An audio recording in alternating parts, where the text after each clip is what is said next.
Capítulo 2. ¿Cómo se enseña la historia en la telesecundaria?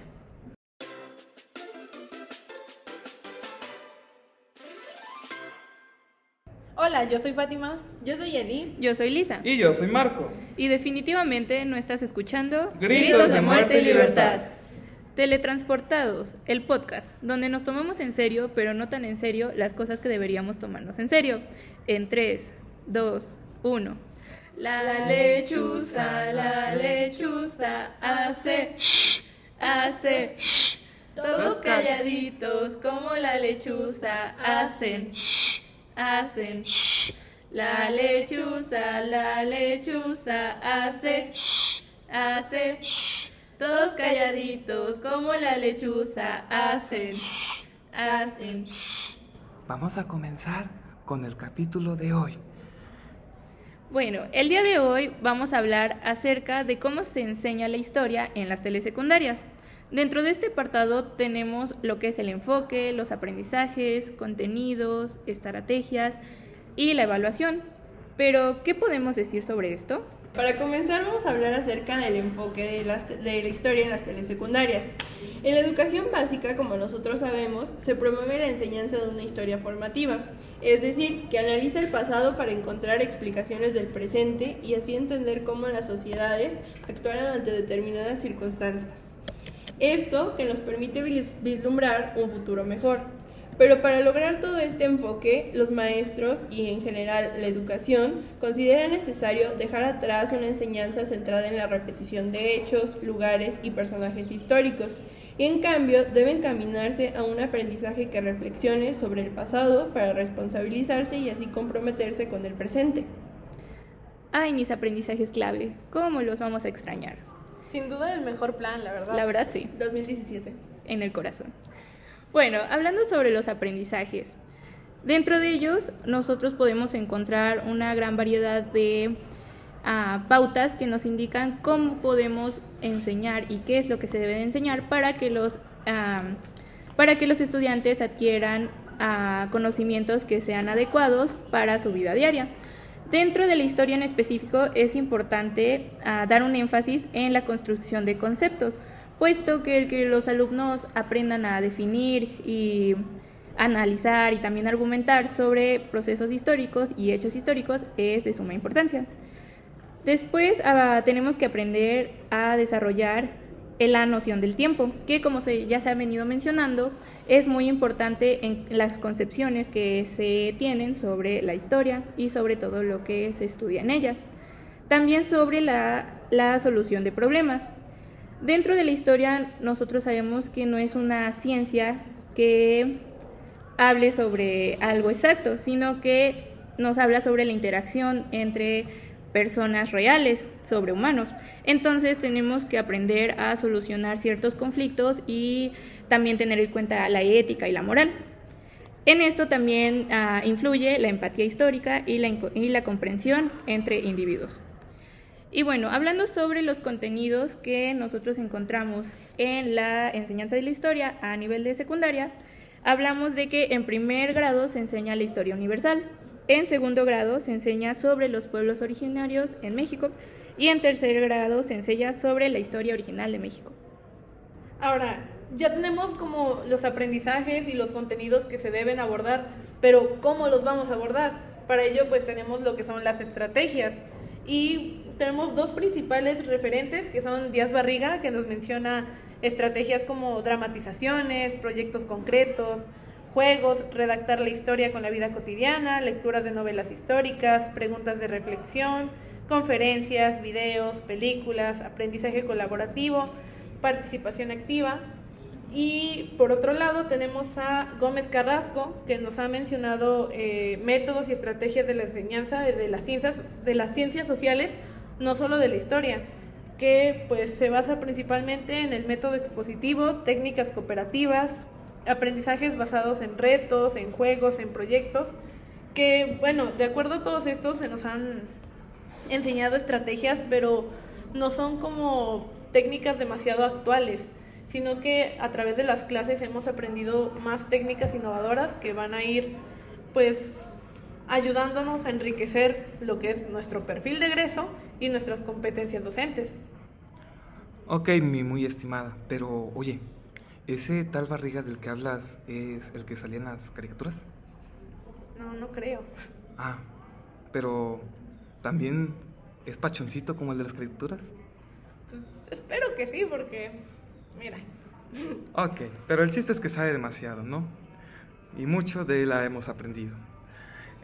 Acerca de todo este proceso, obviamente, vamos a continuar con lo que sigue, ¿no? Probablemente al escucharlo los alumnos crean que es el terror, el pánico o el momento en el que se quedan, incluso si llegar a quedarse sin cabello, por cuestiones de, oh, viene el famoso examen. Pero no siempre es un examen la evaluación.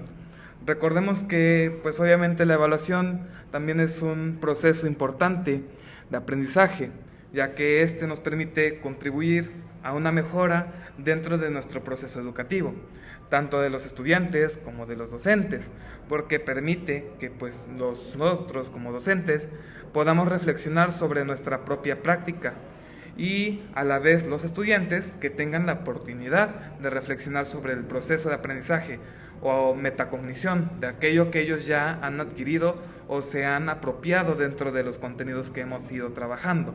Aunque muchas de las veces dentro del programa de estudios de historia los alumnos lo noten un poco tedioso, un poco difícil, por cuestiones de las fechas o por cuestiones que permitan o limiten demasiado su aprendizaje dentro de ellos, que obviamente les parece incluso muy aburrida dentro de las clases, que evitan incluso que llegue el momento, pero que son sumamente necesarios, como hemos estado platicando en nuestros anteriores podcasts. Al igual que la historia, obviamente el proceso de la evaluación es un poco largo, ya que esta está desde que se comienza hasta el final, ¿sí? Desde que comenzamos nuestro día o nuestra jornada hasta que concluye, nosotros debemos mantener esta continua evaluación de cada uno de los conocimientos que obviamente nuestros propios alumnos ya poseen y que van construyendo, mejorando a través del tiempo. Y esto con ayuda de las muy amables y prácticas estrategias que obviamente los maestros se han ido ideando a través de las necesidades que se vayan presentando dentro de los grupos.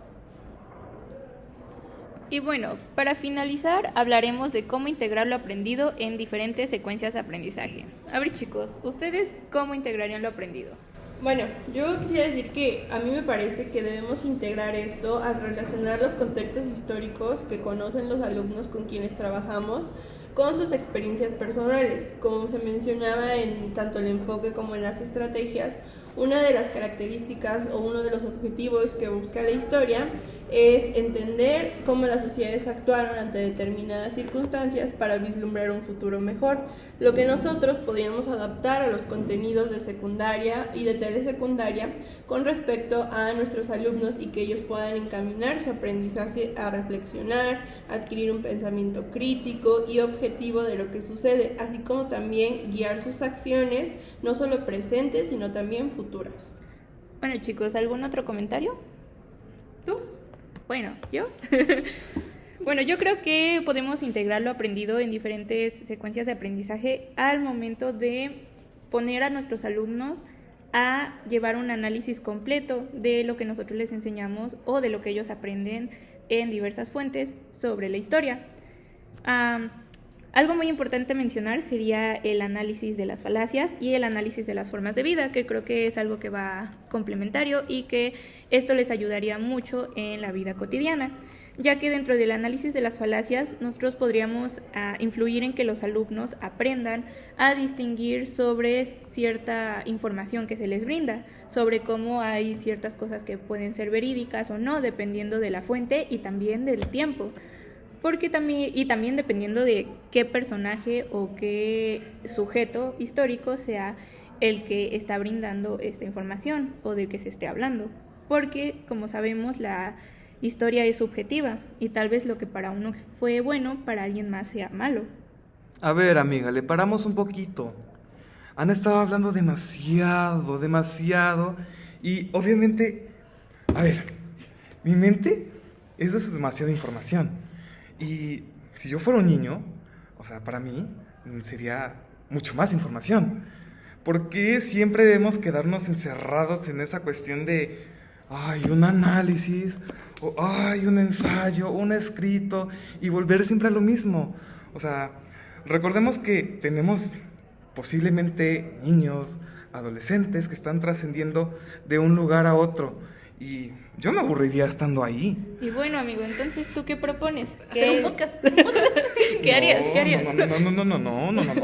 Sería algo mejor. ¿Por qué no salimos? O sea, podríamos salir a jugar, o podríamos hacer otra actividad que nos permita también recuperar o analizar o poner en práctica todo aquello que nosotros ya habíamos estado trabajando dentro del aula.